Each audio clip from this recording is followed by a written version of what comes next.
Obat anti hiperkolesterol.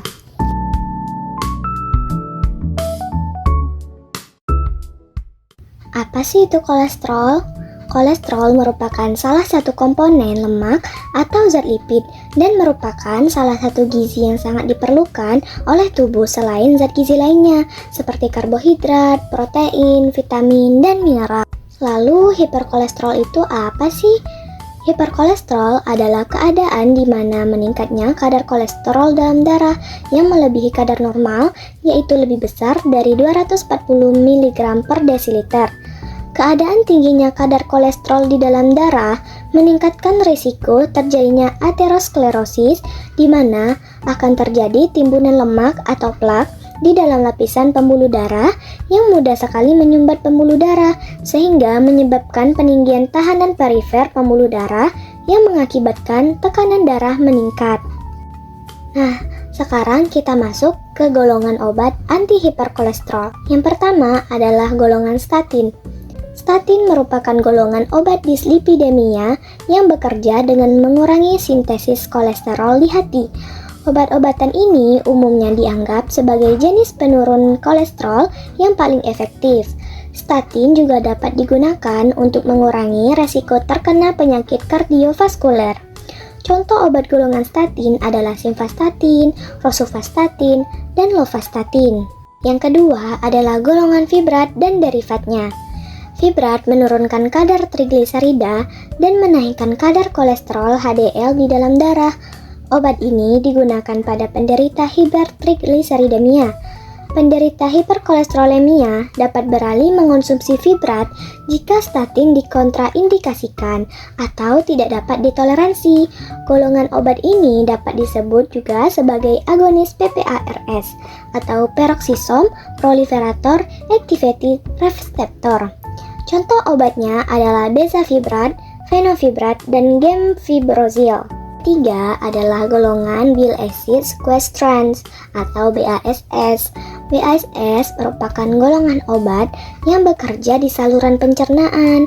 BASS akan mengikat dua komponen asam empedu utama, yaitu asam glukokolat dan asam taurokolik, sehingga dapat menurunkan kelarutan kolesterol yang dapat menyebabkan penurunan absorpsi kolesterol. Kolesterol dan asam empedu yang berikatan dengan BASS akan dieskresikan dengan feses. Contoh obatnya adalah kolestiramin, kolestipol, dan kolesevalam. Yang keempat adalah golongan ezetimibe. Penggunaan ezetimibe dapat menghambat penyerapan kolesterol yang sangat kuat dan sangat selektif sehingga terjadi pengurangan produksi kolesterol secara eksogen atau dia berasal dari makanan dan berakibat kadar kolesterol di hati menjadi rendah yang dapat memicu peningkatan sintesis LDLR atau LDL reseptor. Yang kelima adalah golongan asam nikotinik dan derivatnya. Kombinasi dari asam nikotinik dan nikotinamid disebut dengan niasin vitamin B. Niasin berperan dalam penghambatan mobilitas atau perpindahan FFA-free fatty acid dari jaringan adiposit di dalam sel hepatosit. Selanjutnya kami akan membahas mekanisme kerja obat dari golongan statin, yaitu simvastatin. Jadi, statin merupakan golongan obat dislipidemia yang bekerja dengan mengurangi sintesis kolesterol di hati. Statin dapat menghambat enzim 3-hidroksi 3-metilglutaril koenzim A atau HMG-CoA reduktase secara kompetitif. Pada tahap pertama, enzim HMG-CoA akan membantu proses perubahan dari asetil-CoA menjadi HMG-CoA. HMG-CoA akan dimetabolisme menjadi asam mevalonat. Pada tahap ini, obat golongan statin akan berikatan dengan reseptor enzim HMG-CoA, sehingga terjadi penghambatan proses pembentukan asam mevalonat. Tahap kedua, terjadi pengurangan produksi kolesterol secara intraseluler karena tidak terbentuknya asam mevalonat.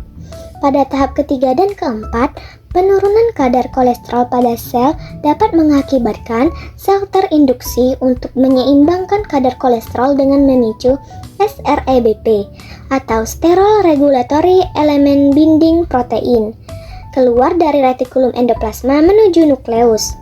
Tahap kelima dan keenam, SREBP yang telah sampai di nukleus akan berikatan dengan SRE atau sterol regulatory element yang menghasilkan peningkatan transkripsi gen LDLR atau LDL reseptor sehingga terjadi meningkatnya ekspresi mRNA LDLR dan sintesis protein LDLR.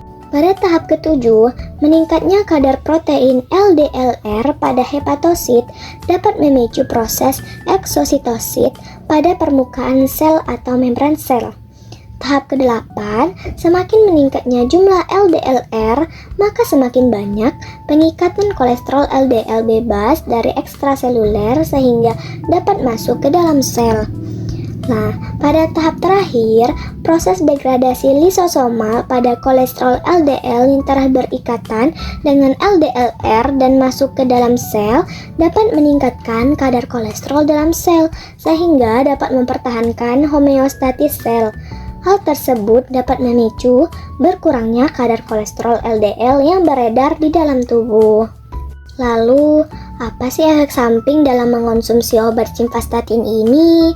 Yang pertama adalah nyeri abdominal, yang kedua astenia nyeri kepala, yang ketiga mual, yang keempat rhabdomyolisis, yang kelima konstipasi, yang keenam reaksi hipersensitif, dan yang ketujuh miopati.